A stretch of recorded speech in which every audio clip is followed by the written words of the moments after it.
maraming unbeliever. Minsan pa nga, may mga sabi nga natin, bagamat sabi nga, walang word sa Bible yung backslider. Di ba? Sa mga Kristiyano, may mga backslider pa rin. Kailangan natin abutin. Yung backslider siguro, bumalik siya, nag-slide pa siya. Sabi nga. So bilang Kristiyano, bilang believer, so, naghihintay sa atin yung mga yon. Katulad ng sinasabi ng Panginoon dito, kailangan tayong lumabas, di ba? May mga pagkakataon sa ating buhay na minsan nasa comfort zone lang tayo. Iniisip natin na tama na muna to o pagod na ako. May mga dahilan tayo sa Panginoon. Pero bagamat nasan man tayo, pwede natin gawin ang kalooban ng Panginoon. Amen? Nasa trabaho tayo. Sabi nga, sa pagbabasa lang ng Bible, sino ba pong nakakabasa ng Bible? Huwag na itong magtaas ng kamay. Every day. Amen? So, ako, may mga Bible ako sa sasakyan. Pagka napunta ako sa site, may pagkakataon ako, pero sabi ng Panginoon nga, day and night. Pero pag may pagkakataon tayo, gamitin natin yung pagkakataon na yon.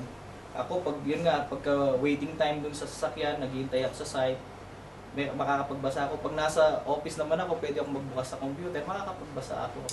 So, wala tayong magdadayal sa Panginoon. So, yung mga sinasabi ng Panginoon sa gabi nito, ay wala tayong may dadaylan sa Kanya. So, sa ating pagpapatuloy, sa 15 to 10, Luke 15:10, in the same way, I tell you, there is rejoicing in the presence of the angels of God over one sinner who repents. Ito nga po, yun sa 99, na iniwan ng Panginoon at may nadala tayo sa Kanya. Di ba? Milyon ng angels nagpupuri at nagsasaya dahil sa nadala natin. Amen? Sa Luke 19:10, for the Son of Man came to seek and save what was lost. Amen? So katulad ng nabanggit natin kanina, bumaba ditong Panginoong Yesus at pinagpapatuloy natin yon. Akayin natin ang mga nawawala. Napakasarap na maglingkod sa Panginoon. Pero mas masarap ang makadala tayo ng mga kaluluwa na nawawala. Mabalik sa Kanya. Amen?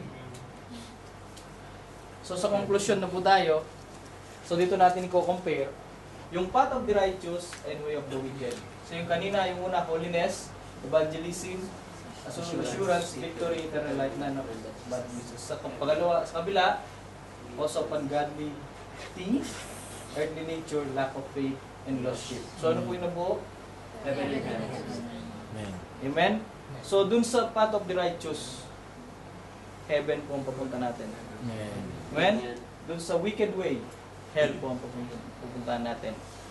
Dalawa lang po ang pagpipilian natin. Amen? Amen.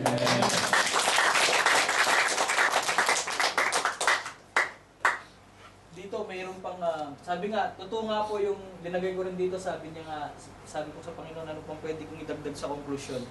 Sabi ng Panginoon dito, when we decided to receive Jesus as a friend, we make also a new enemy, Satan. Ito nga po yun, di ba? Sa ating buhay, pagka naging kaibigan natin ng Panginoon, automatic naging kaaway natin siya sa tatas. Amen? Hindi man natin sinasadya yun, pero automatic na mangyayari sa ating buhay yun. Amen? So yung heaven, we will live together with God. Amen? Yung hell, death, and endless suffering together with Satan. So isang tanong ang iiwanan ko sa inyo. Bagamat hindi nyo pwedeng sagutin sa akin sa Panginoon lang, pag nag-iisa kayo, bagamat tayo alam natin, karamihan sa atin, may mga bago pala po dito, karamihan sa atin ay tinanggap na natin ang Panginoong Yesus. Kilala natin ang Panginoong Yesus. Nanampalataya tayo sa Kanya. Ang tanong po ngayon, anong journey ang pinupuntahan natin ngayon? Yung path of the righteous o yung wicked way? Amen? Ito po yung path of the righteous. Amen? Malinis na malinis. Ito po yung way of the wicked. So katulad po ng nabanggit ko sa inyo, kayo lang po pwedeng makasagot. Amen? Amen. So tayo po tumayo.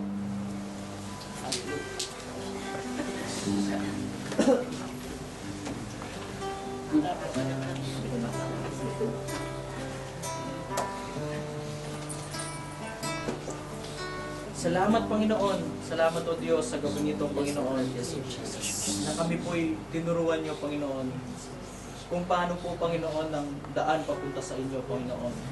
Na kung sakali man po Panginoon ay kami po'y nalilihis Panginoon ng landas o Diyos palayo sa inyo. Ito po'y pinapaalala niyo Panginoon na kami po'y pupunta lagi sa inyo. God, kayo po magmanihobra sa aming mga buhay. Kayo po mag-grind sa aming mga buhay Panginoon. God, pinaabaya po namin lahat sa inyo Panginoon.